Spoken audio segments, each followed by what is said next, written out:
Hey guys, my name is Julia and I'm one of your teen services librarians over at the main library on Goodwood. We are back with STEM shenanigans, and this week I'm feeling pretty tired because we are making rubber band cars. Supplies that accompany this video are available at the main library in a limited capacity. To make a rubber band car, you will need 14 craft sticks, 6 craft cubes, air dry clay, glue, tape, 2 skewers, a straw, 2 CDs, 2 plastic wheels, a zip tie, a rubber band, some Q-tips, and scissors. To get started, you want to take 8 craft sticks, your tape, your glue, and your Q-tips, and you want to go ahead and join 2 craft sticks together with glue.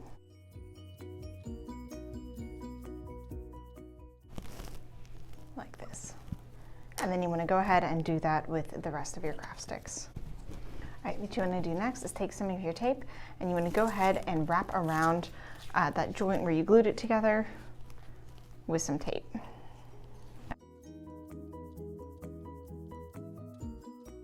After that's all taped together, you want to go ahead and grab your craft cubes and you want to take glue and put 1 craft cube on the end of a stick and then put some on the other end and then 1 in the middle right where you taped. You want to go ahead and put glue on top of each of those craft sticks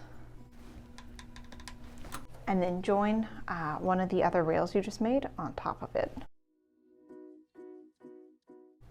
And again, go ahead and secure that extra with some tape.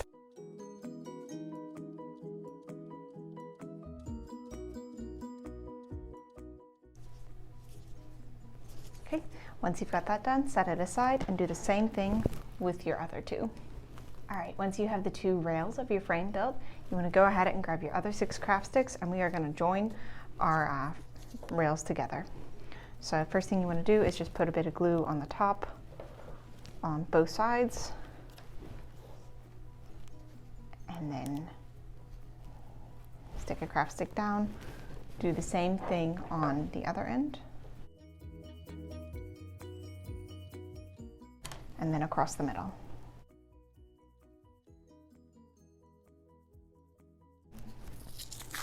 And again, we're going to go ahead and tape over that to give it some extra security. All right, once you've got that done, flip it over and do the same thing on the other side. Okay, once you've got it done, it should look kind of like an 8 on both sides. And what you want to do now is actually just leave this sit and dry for at least 30 minutes. That will keep it real strong. Okay, once your frame is all dry, you want to go ahead and just set that aside for right now. Our next step is that we want to take our straw and we want to trim both ends off of it.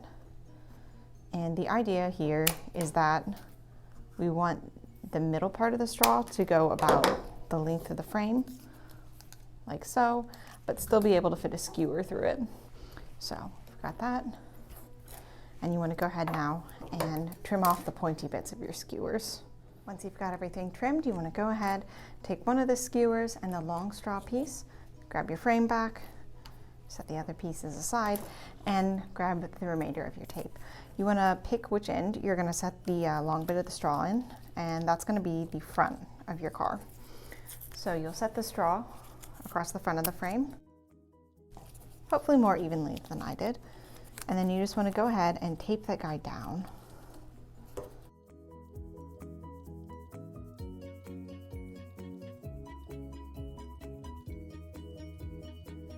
Once you've got your skewer trimmed down, you just want to go ahead and stick it through that straw, and then you want to go ahead and poke the ends of the skewer into the wheels. All right, make sure that it will actually turn in your axle. Great. Next, you want to go ahead and take those 2 straw pieces you had, and you want to tape them to the corners of the other end.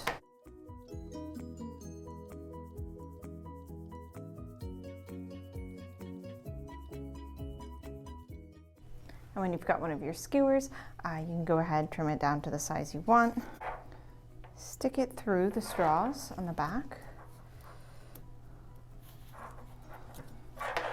And make sure everything's even. Mine's not, so I'm gonna fix it. All right, what you wanna do next is take your air dry clay and your CDs, and these are going to become the wheels for it. The way this is going to work is we're going to use the air dry clay to affix these wheels onto it. You want to make sure that the wheels are in the center of your axle, and you want to make sure that that clay is tight on it, because if it is not, it's going to not allow the wheel to spin at all, and your car won't go. So what you didn't see on camera was me actually getting the wheels on, and that is more frustrating than you think it's going to be initially. Getting everything to sit even, to fit together, and to not be stuck inside the axle where it's going to gum it up is kind of a time-consuming process, but be patient, stick with it, and you'll get there.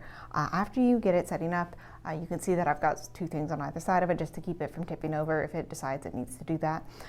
Leave this sit at least 24 hours. If you can find the patience to do 48, do 48, but at least 24 hours, leave this sit so the clay will dry. All right, once we've waited and our foam is all dry, you should be able to roll the car back and forth and it stay steady while it's doing it. What we want to do next is go ahead and take that zip tie and attach it to the back axle on this.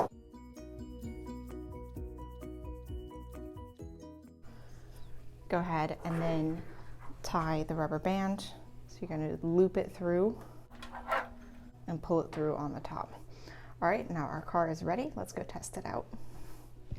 All right, so we're ready to test it out. You can see that I actually changed the rubber band thickness, and it just turned out that was easier.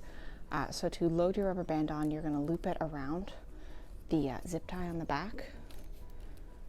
And it can be a little difficult to get started, but once you do, you just start turning the back axle to wind it up.